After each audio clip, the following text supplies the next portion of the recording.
Good evening, ladies and gentlemen, and welcome to the Fatback 4 Daily. It is Thursday, it's the 29th of August, and the Champions League draw is being made today. We're going to go through that. We're going to go through any other random stuff you have for us, any other Liverpool news you have for us, anything at all, half an hour, you know the drill. This is brought to you by Paddy Power. Paddy Power is a bookies, and you can get their app. You can get it on Android, you can get it on your Apple devices, you can get it on all that sort of stuff. If you like gambling, absolutely use Paddy Power, gamble responsibly. If you don't like gambling, disregard everything I've said, it's cool. What we got tonight? Yeah, it's the Champions League draw, so here we go. Who have I brought with me? I brought the main man with me. The main man is on, it's Andy Young. Andy, how the hell are you? I'd say you're like a kid at Christmas with Champions League draws and all going on. Oh, we've had our field today, Gav. Yeah. Happy days. Book me flights and all. Book me boat. Book your boat. Yeah, it's a big dinghy out of Dublin Port, is it? Yeah, it's a fridge door with sails made out of ice.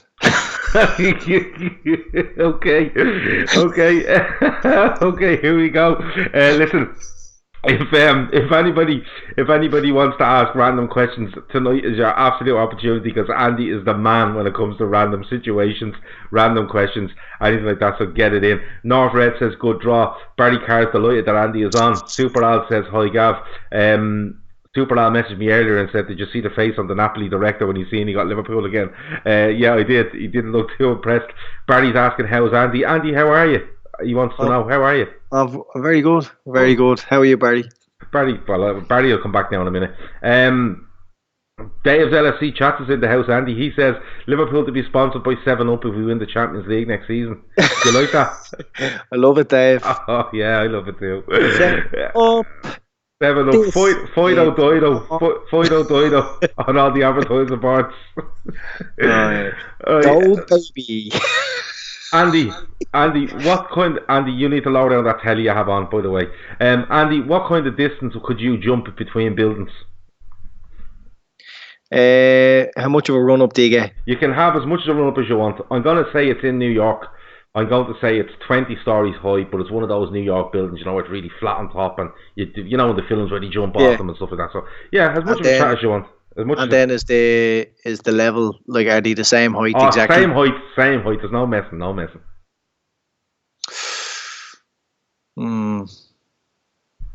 12 foot. Oh, 12 foot. I said 10 foot. Yeah. I said 10 foot, and Sean Dunn laughed at me last night. Yeah. What about I don't know. Like, are you allowed kind of catch yourself and pull yourself up, or do you have to land? You don't have to land. You just have to make it to the other side without killing yourself. So if you want to jump and make, say, 14 feet, and then, you know, you kind of catch onto the side of the building. You've been watching too many films anyway. No, if it has one of that, like if it has a kind of a like a parapet wall, then right. I think I'll get 12 or 13 feet. But if you have to land on your foot, yeah, probably closer to 10. Right. Okay. So me and you were doing 10 foot. Easy. Yeah. Easy. Okay. Good. Right. Someone's Super Al says, seriously though, great draw. I'm gonna go through it. Chris Back reckons 10 foot as well. North Red wants to know how Chelsea got into pot 1. They got into it by winning the UEFA Europa Cup. That's how they got in there. Origi goes back to Genk, says Super Al. I think he started there. Imagine he scores. Did he start there? Good man if you know that. Andy Barry says that you can catch the fire escape. Haha. Good one. Hey. Good one. Badoom boom. Right, Andy, listen, the draw. I'm going to go through most of the groups because I thought some of them are pathetic. But the draw itself, Liverpool get Napoli again, Red Bull, Salzburg and Genk. When Napoli came out, I thought, you know what, here we go. We're going to get the best team from each pot here and we're going to be screwed. But overall, what's your feelings, you know? Yeah, it's a good draw. I mean, it's good to be back in Pot 1 now, and we basically swapped PSG for Genk or Salzburg. Yeah. You know what I mean? So you can. I know we came through the PSG games last year and all that, but they would have took an awful lot more out of players. Like, you would hope that Klopp can be a little bit more selective about his team and kind of look forward to the next fixture as opposed to playing against PSG and having a massive game then at the weekend. So, no, I mean, all good. Yeah, happy days. I don't think we could have wished for much more. The Napoli's going to be tricky, but you can afford to drop a couple of points in the Champions League as we've seen last year. Well, we're away to Napoli in the fourth game, if I remember right. I think we're away to Napoli in the fourth game. But I don't think that's a bad start. Get your hardest game out of the way first. Come away there with a draw or a win, and you're absolutely on the road. But the way I always look at it, Andy, win your 3 home games, get a draw away from home, and you're through. You know what I mean? So if you're looking at Genk, Red Bull Salzburg, I know Red Bull Salzburg spend a fair bit of money, but to me they feel like a feeder club to Red Bull Leipzig, you know, and then players seem to move on from there. But you wouldn't have any fears over this group, really, would you? No, we should be coming through that group. Like, I mean, I know you look at City's group and you see how handy they've got it, and you'd love that, but look, I don't know. It's always nice to have a big game in the group stages anyway. And Napoli's going to give us that again. So, no. I mean, happy out. I don't think you're going to wish for much more. No, either do I. I think, you know, like, looking at that group, like somebody says there, Jono says it's a great draw because we can rotate our squad a bit against Salzburg and Genk. I think you could in the you know, I think Genk is the club we have back to back, isn't it? We'll be Salzburg at home on the 2nd of October. So then that must mean that Genk's in the middle. Genk's in the middle, yeah. Did they change that? No. Did they change it at one stage and then change it back? I don't know. But anyway, yeah, it looks the way that's the way it's panning out. Yeah, no, that's the way it looks. All right. Like, I just think there we should be going and beating Genk twice. You beat Salzburg at home and draw away, and Napoli doesn't really matter. Do you know what I mean? And to be honest with you, coming out of a group first or second doesn't really matter anymore when you look at, you know, who's left in the groups. Do you know what I mean? Like, if you look at the City group, we will get onto it in a bit more detail. But if you look at the City group, anyone comes out of that group and you get them, you're laughing. You know what I mean? Yeah, exactly. And look, we've seen in the past teams wishing to come second as well. So you just don't really know what way it's going to pan out. There's lots of groups of death, you know, so to speak. Hang on, I'm just actually looking at these fixtures here again. So it's not like it used to be where you start off with the same team and finish with them. No, so it's Napoli at home to Liverpool, right? And then you have Liverpool home to Salzburg, away to Genk, home to Genk, home to Napoli, away to Salzburg. Yeah. I knew there was a change. Remember, it used to be kind of done in total reverse. Yeah, they do. You'd have the back-to-back, and then you'd walk your way back to Napoli would be in your last game. No, it's not like that. It's not like that. Like, I know what you're saying. Napoli, Salzburg, Genk. It should really be Salzburg, Napoli, but they're kind of switched. Yeah, look, I think the objective is that, and I remember saying it last year, like, you kind of hope with your 2 easy games in the middle that when you come through the second part of that you're through. And last year, unfortunately, we weren't, because we lost one of them away, didn't we? We lost all our games away, Andy. Yeah, no, the middle one, the fucking... Oh, the Red Star. Yeah, Red Star. We lost away there, so that wasn't to be. So this time, you just got to hope that they can do that and take a bit of pressure off. Yeah, absolutely. Like, look at Napoli away. You go there, just get off to a start of some sort. You know what I mean? It's a tough place to go. You know, we're very familiar with each other because of pre-season games, and then twice in the Champions League last season.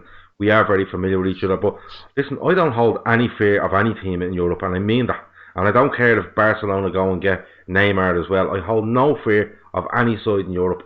You know, like, you could see the reaction in Napoli, Red Bull, and you could see the reaction of Genk. I think they were a little bit excited by it. But nobody wanted to come near us, Andy, because once the group stages is probably the place to catch us. But when you come out of groups, no one wants to get us because it's a head of steam we get up, and then it's just away we go. You know, that kind of way. Yeah, look, sure. we've got fans now who are longing to play Madrid and in the next like knockout round and everything else. So that's how much things have changed. We're not the team that's trying to dodge opposition teams anymore. We want the big games. We want the big teams. We want to beat all the best teams on the way to the final, and that's just a very unique time to support Liverpool, and this just needs to be savoured now, and you just need to enjoy every game. Yeah, you absolutely do. Super Al says, nice to see Alisson walking around at the Champions League draw. Hope he is back as soon as possible. I wanted to get on to those two. We'll come back to the other groups in a little bit. But I just want to get on to Alisson and Van Dijk were there, representing Liverpool, I suppose, but they're to pick up awards as well. Alisson gets goalkeeper of the season, and fully deserved. What a difference, Andy, for the stuff we've gone through with goalkeepers over probably the last 10 years. To now have a goalkeeper, walks into the club, spends a season here, goalkeeper of the year, Champions League winner. He's just immense, this guy, isn't he? And even when he's out not playing, I know we're talking about Adrian, but this guy is just immense. He's just like, look at him walking around there, injured, picking up fucking awards. It's mad, isn't it? Yeah, we had some fears, I suppose, with the lack of communication from kind of Klopp, and he didn't really say too many positive things about Alisson coming back. It was like quite up in the air, like it wasn't certain. But I don't think you go out to collect an award, if there's some serious underlying thing. So I think he's on schedule to come back, and that's great to see. I think it's a very, very positive sign to see him out there walking around, not on crutches, not on anything. Yeah, no, just walking around, not bothering him, and he's amazing looking, isn't he? He's just. He's unbelievable. But like, he picks up that award, and I think it's well deserved. I don't think there was any kind of controversy over that or people throwing any other names really up. I thought he was the outstanding goalkeeper in the Champions League. Thinking back to the saves, the likes against Napoli late in the game at Anfield.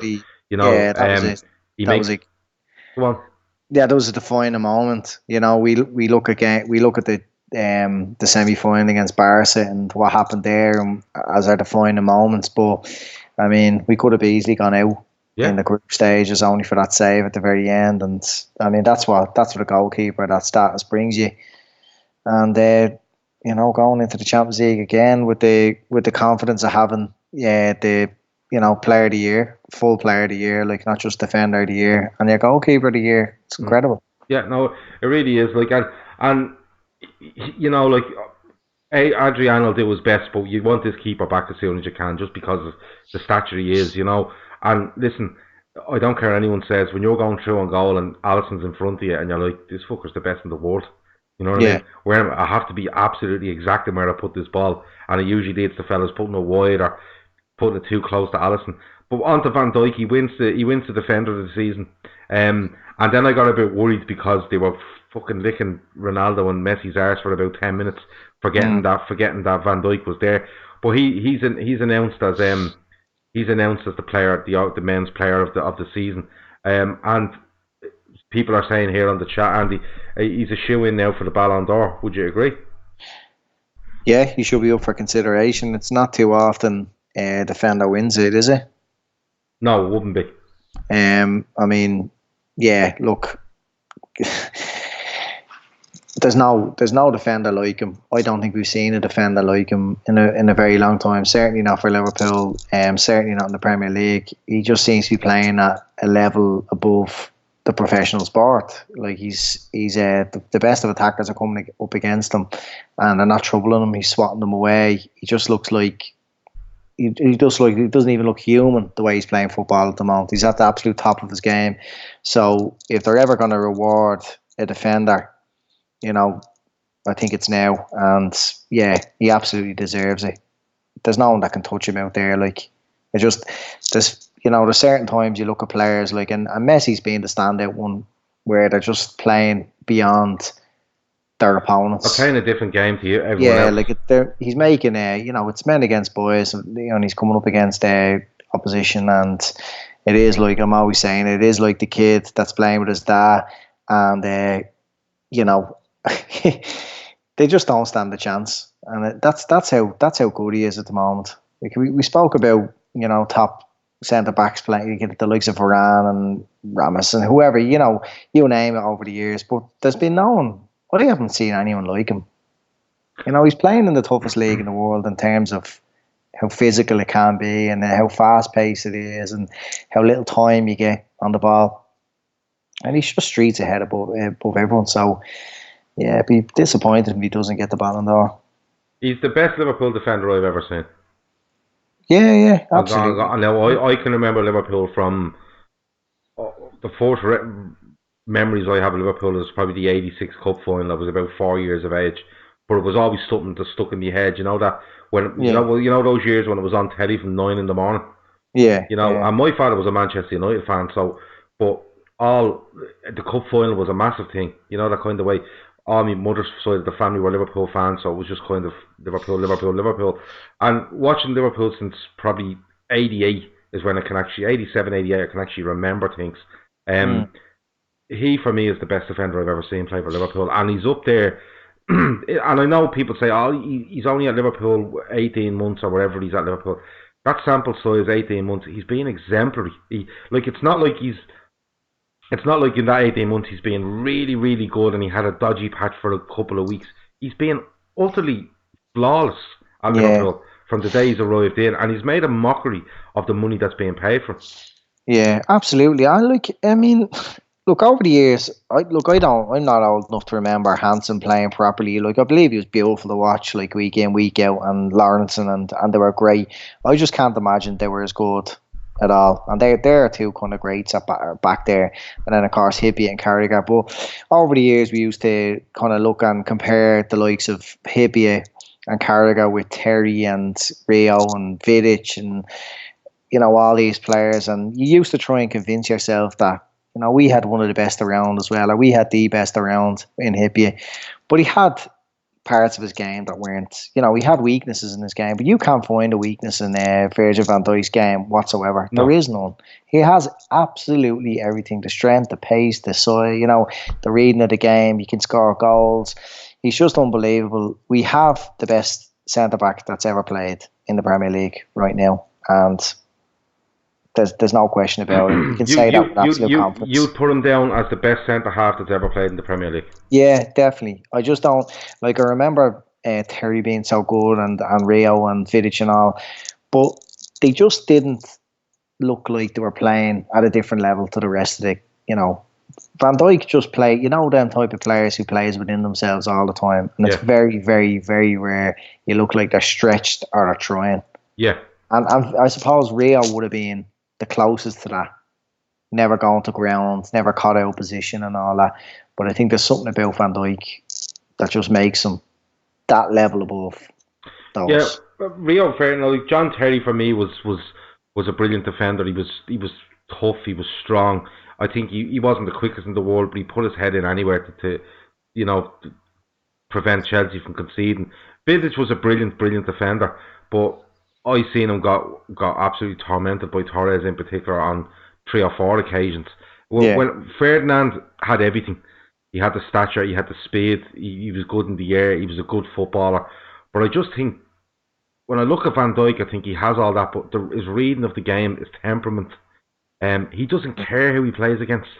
No, he doesn't care if he's playing against Mbappe, if it's Ronaldo, if it's Messi. He does not care, and he'll actually, instead of diving in and trying to preempt what players are going to do, he'll actually stand back and say, okay, you have the ball, now I'm going to give you space, what are you going to do about it?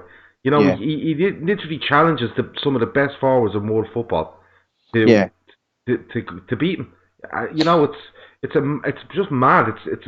It's just the way he carries on is outrageous for me. The unique thing about him, I notice, is how much he shows a player down the outside, as in he let them actually get ahead of them. And that's what that does is prevents the player from kind of turning back inside or playing a kind of reverse ball back across the box. So he cuts out that and then invites them to have only one option, but to try and get past them down on the outside or get to the byline. And then he has the legs to just make 2 or 3 strides and he's in their way. He's so imposing. I think it was in the final. Son got away from him. And Yeah, Son went to outrun him and he just put the burners on he and just put the absolutely. afterburners on, and it just doesn't look human the way he's able to move. Yeah, well, quick, so the Everton fans will tell you he's been injected with all sorts. Every Thursday lunchtime, you know. I hope they inject the rest of the team with whatever it is. Yeah, no, it's just like people are saying there. Jono says, I don't think Rio had the power that VVD has. VVD is built like a fucking truck, he says. You know, it's Ferdinand was very good, but Virgil van Dijk is a lot better, says Maverick. You know, when I'm watching him, I struggle to think. Like, I'll put it to you this way, Andy. If I'm a manager of a football team and I go out and I'm told, listen, the only way you're going to score today is if you can get the better of Virgil van Dijk, I find it very difficult for me to make a plausible argument that I could send a team out there and go, this is what you need to do against Virgil van Dijk. Because if you play it over the back, he'll run you. You know, if you play it into feet, he'll stand up against you. If you want to play in the air, he'll go all day. You know, it's just phenomenal carry on. But and fair play to him. It's well deserved for not only the season gone. I think that since the day he walked into Liverpool, you know, late December when it was announced, late December 2017. I think he's just been absolutely phenomenal. And I think, you know, people say, oh, you know, this player carries this team. He doesn't carry them, but he plays at a level that demands that from everybody else around him. And if you don't play to that level, he'll fucking let you know about it, Andy. You know, I've seen him absolutely rip players apart just for the smallest of things. You know, that kind of way. He's nearly a perfectionist. Like I've seen like to say like a Lovren pass the ball to Trent Alexander-Arnold, and the ball isn't quite enough in front of Alexander-Arnold for him to run onto, and you'll see Van Dijk saying to Lovren, "That was wrong. What you done?" You know, that kind of way. It's just mad. But look, it takes a very special player to be able to pick players up on those simple things. You know, because most players make those little errors. Van Dijk doesn't seem to do it. I mean, he's just probably playing at the top of his career now, and probably the best we'll ever see him, I suppose. But it takes a very, very special player and a type of character that he can pick players up on and things. And I just think it's brilliant that we have so many leaders on the pitch. You know, people call him for, you know, being the captain. He's answered them questions himself about how good of a captain Henderson is. But a captain isn't just about having words with the other players in the team, and you need to have players like that all over the pitch who can say the right things at the right times to the players, and that's what we get from Van Dijk. He's so respected. Yeah, absolutely. Listen, I'm just going to run through these groups. If anyone is watching on Twitter or Periscope, just share it to your timeline. If you're watching on YouTube, you're more than welcome to watch along. Subscribe, hit the notification icon, all that sort of stuff. The more people we get in here, the more opinion we get, and that's all we're here for, to get as many people talking about Liverpool as we possibly can. Andy, I'm going to run through the groups, and what I want you to do is I just want to give me the top two out of each group. I'll try to remember them for when the groups are over and see how well you do, okay? Group A, Paris Saint-Germain, Real Madrid, Club Brugge, and Galatasaray. Sorry, what's the question? Who wins the group? Give me the top two, yeah. Paris Saint-Germain, Real Madrid, Bruges, Galatasaray. PSG first, Real Madrid second. Okay. Group B, Bayern Munich, Tottenham, Olympiacos, Red Star Belgrade. Tottenham and Bayern. Okay. Tottenham first, Bayern second. So the top two seeds again in that one. Okay. Group C, which is a fucking joke. Man City, Shakhtar Donetsk, Dynamo Zagreb, and Atalanta. City and Atalanta. Yeah. Okay. Yeah, good man. for the Good man. crack. Yeah, for the crack. Group D. Juventus, Atletico, Bayer Leverkusen, Lokomotiv Moscow. Yeah, go with the obvious again. Juve and Atletico. Okay. Liverpool, Napoli, Salzburg, Genk. I presume you're going Liverpool, Napoli. Liverpool and Salzburg. Okay. Group F, Barcelona, Borussia Dortmund, Inter Milan, Slavia Prague. Yeah, Barca, Dortmund. Okay. Group G, Zenit, Benfica, Lyon, Leipzig. That's a fucking awful group. Yeah, Lyon and Who was the top 2 seeds? Zenit and Benfica. Yeah, a bit Benfica. Okay. And Group H, which is the Europa League fucking group, if in my opinion. Chelsea, Ajax, Valencia, Lille. Ajax and Lille. Ajax and Lille. Okay. Yeah. All right. Yeah, some of the groups that there for me are just mad. You know what I mean? Like that one, Zenit, Benfica, Lyon, Leipzig. It's just outrageous. The Chelsea one is terrible. The City one is terrible. Then there's some decent ones in there. You know what I mean? But Liverpool, I presume you feel can win this again, Andy. But if I was to give you another team to pick along with them, who would you be picking along with them to be maybe finalists with them? I suppose. Depending on what happens at Spurs, I think Spurs will give it a good run again. Don't know how Barca and Real are going to fare out this season. The way they've kind of been sleeping a little bit. But yeah, I kind of fancy Spurs to do well again, and City. I think it's going to be another. I think an English team are going to win it again. Yeah, you do. Yeah. I think it's going to be. I think it's going to be us, but. Yeah, I think City are going to put everything they just don't have want into it. Yeah, I just really don't want to see City down it. So I'm kind of hoping that maybe Spurs could fuck them up again. Okay. If anyone has any random questions for the last couple of minutes, send them in. I told you before, Andy's the main man when it comes to random questions. Andy, I won't speak to you before the game on Saturday evening. So with all the guests this week, I've asked for a prediction on the Burnley game and how you feel it'll go. So I'll do the same with you. Yeah, I think it's going to be quite scaldy. Our hardest game so far this season, and I think we're going to get a clean sheet though. I think we're going to win 1-0. 1-0, okay. Yeah. I've just Mick there says rumours Pochettino leaving Spurs. I've seen something about this earlier. And by the way, Mick, if you're still online and you're still watching, will you please send me a tweet to the LFC Day Trippers? Tweet me at the LFC Day Trippers Twitter page. I have got a prize for you that I need to get to you. So if you can send me a DM or just send me a tweet, because I couldn't find you last night on Twitter. But if you can send me a message, I'll absolutely sort that prize for you. But this thing about Pochettino, this is off the back, Andy, of Trippier saying when he left, everything wasn't quite right behind the scenes. Do you think there's something going on there? Because it's a strange one. If there's rumours that he's gone, I'm convinced United are quite keen on him, and I think Madrid would be quite keen on him. But it's very strange times to be leaving with both of those clubs appointing managers in the last 2 months. Yeah, I think it's a bit odd. Like when United made Ollie permanent, I assume they put the feelers out for Poch, and I assume that going by the fact that they didn't bring him in, that all was kind of okay for another season. Yeah. Why it is started, as you say, in the back of Trippier's comments. I also notice a lot of Spurs fans turning against him a little bit. I'm starting to question a few things. Yeah, you mentioned that to me today, yeah. Yeah, so maybe all isn't right. I think they're mad. I know he hasn't won a trophy in his career, but he's the best, the absolute best they can hope for, wish for at the moment. And Levy should be doing everything in his power to keep him happy there.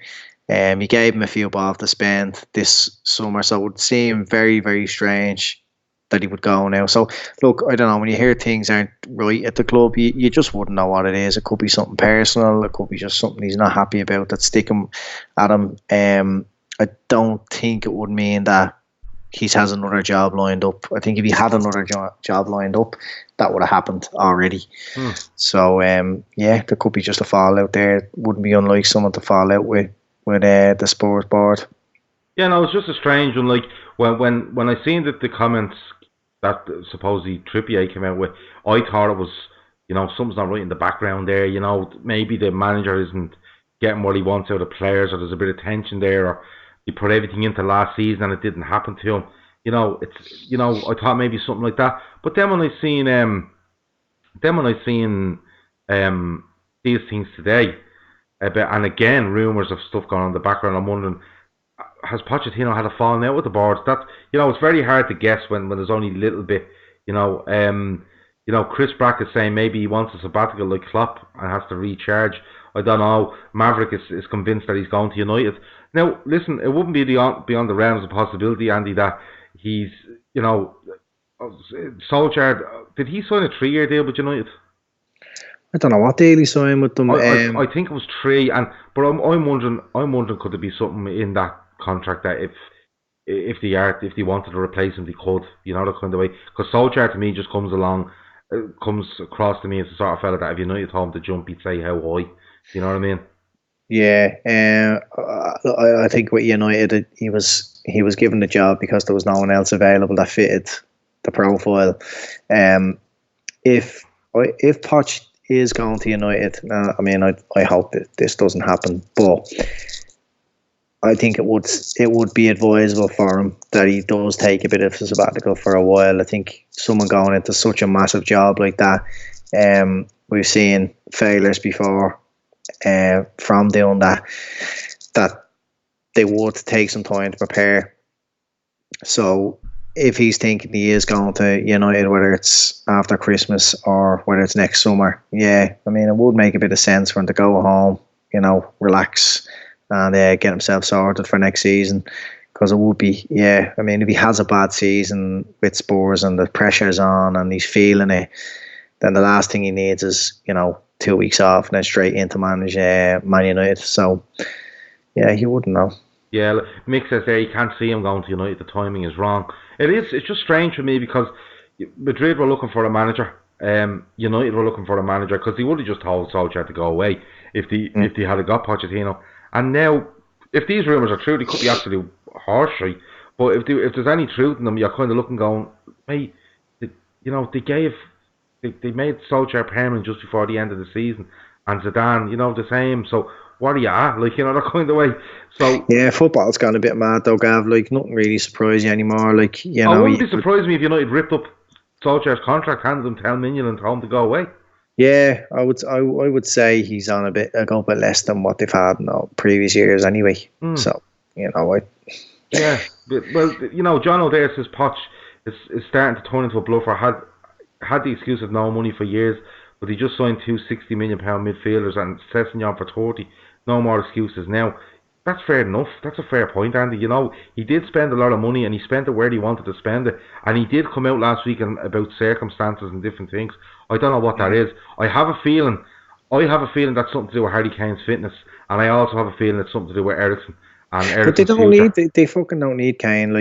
Unless there's pressure on him to play Kane. Unless there's pressure from the board that you must play Kane, he's England captain and all that bollocks that goes with when you're managing in the Premier League, and he knows that the team is best suited without him at the moment. They're a hell of a lot better when they have the fella playing through that didn't start in the final. Oh, Lucas Moura, they were a hell of a lot better in the previous rounds in the Champions League with that. They're way more balanced, and I was more concerned about them going with that side than playing Kane. The way the team is developed and evolved, they've talent all over the pitch. They're great at getting the players forward and the pace, and I just think that Kane kind of stagnates, and they should have probably cashed in on him. I just think Kane is gradually becoming a penalty box striker rather than a striker that gives a bit more to his team, like say a Firmino does, dropping off, being involved, things like that. I watched him against City and I thought he was abysmal. He looks like he's, and I mean this, he looks like he's about 3 yards off the pace. Paddy says 100% there's pressure on him from above to play Kane. Let me see. Kevin Sullivan says, lads, he lost 20 games last season. That's a fair point as well. That is a fair point. Remember they were going on. They don't draw games, Spurs. They lost a load of games, but they lost 20 games. You know what I mean? We lost 5 games or something all season in every competition. Or something. They couldn't have lost 20 games, did they? They did. In all competitions, they lost 20 games. They had about 13 league defeats. And then, sure, they didn't win a league game, the Champions League, till about the 4th game. And they lost away to City. When you add them all up, it's mad, Yeah, I suppose when you look at that, does United even go in for him? Is that built up by the media and by the fans? No, I think United love him. I think because the players he likes to bring in and the style of football, I think United love him. But look, we leave it there. We've gone on too long, Andy. We're acting the bollocks now, to be perfectly honest with you. That's the Fatback 4 Daily. Nobody sent in a random question for Andy, which is absolutely and utterly appalling. We should fold the club now. You know, that's just outrageous. Listen, before I go, Andy, thanks a million for joining me, first of all. Yeah, no bother, my pleasure. Okay. And listen, before I go, there's a bit of a sad news tonight come out of Spain about Luis Enrique's daughter. 9 years of age, passed away. I think it was a brain tumour. She had 5-year fight against this. Extremely sad news. I've seen all over Twitter people offering their condolences. We'd like to do the same, you know. Nobody, you know, no matter who you are, you be in that position. I have a daughter myself that's 6, and the thoughts of her being 9 and going through that is absolutely it's horrendous to think of. It really is. So yeah, it's so shitty. I fucking find it hard to read stuff like that, you know. Yeah. Especially when you have kids and all like yourself. It's just absolutely heartbreaking for anybody, you know. It's normally when it happens to somebody who's high profile, we kind of see and notice these things and reflect on it, but it's happening every day, and it's just absolutely horrible for anyone. And so I just wish anyone that's going through it the best of luck in their treatment. Like, there's an awful lot of Liverpool fans on Twitter, I noticed that they've kids going through, and you know, jeez, my heart goes out to them. Absolutely, and just like you've seen the pictures there tonight of Luis Enrique with his daughter, and a beautiful child, and just to see something like that, it is heartbreaking, especially you know, when you look, when like I put my 6-year-old to bed and I came down and read that, it's just not nice. So we will offer our condolences on that. But look, that's been the Fatback 4 Daily for Thursday the 29th of August. I'll be back with you tomorrow at 10 p.m. If you have any Liverpool news, views, anything like that, get involved, get onto us on Twitter. I'll take a note of them and absolutely bring them up in the show. Thanks a million for joining us. Thanks to Andy for joining me. That's been it. That's been the Fatback 4 Daily. Good luck. Over and out.